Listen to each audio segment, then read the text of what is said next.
আসসালামু আলাইকুম। আজকে একটা আইপিএস এর সমস্যা দেখাবো আপনাদের। কমন একটা সমস্যা, এটা অনেক মালিকে বোঝে না, যার কারণে মিস্ত্রিটাকে, অনেক অসাধু মিস্ত্রি আছে, তারা আইপিএসটার কোনো কিছু মালিকরা না বলে আইপিএস নিয়ে তারপরে এটা ওটা বলে কিছু টাকা হাতিয়ে নেয়।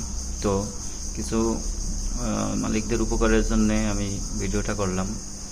এটা হচ্ছে একটা মসজিদের আইপিএস।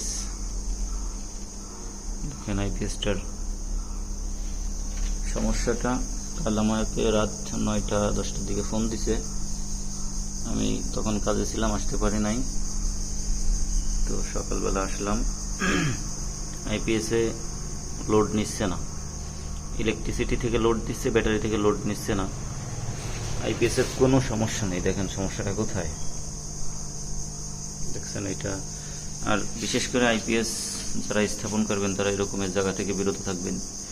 এখানে যে মোটর পানি পড়ে স্যাঁতসেঁতে এরকমের জায়গায় আইপিএস স্থাপন করা যাবে না। আইপিএস সুন্দর শুকনো জায়গায় স্থাপন করতে হবে, তাহলে আইপিএসের দীর্ঘজীবী বেড়ে যাবে, অনেক দিন টেকসই হবে।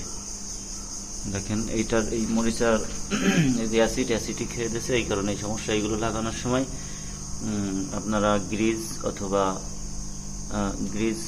অথবা বেজলিন আছে, এইটা দিয়ে লাগাইলে এইটা একটু কম পড়ে, এই সময়টা কম হয়। এইখান থেকে সে লোড নিতে পারছে না ব্যাটারির থেকে, যার কারণে সে আইপিএস সাপ্লাই দিতে পারতেছে না ইলেকট্রিসিটি ব্যাটারির থেকে নিয়ে।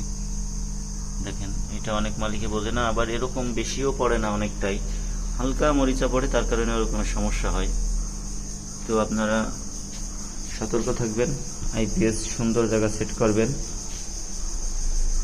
আর সবকিছু খেয়াল করবেন, ভালো মিস্ত্রি দিয়ে কাজ করাবেন। ধন্যবাদ সবাইকে।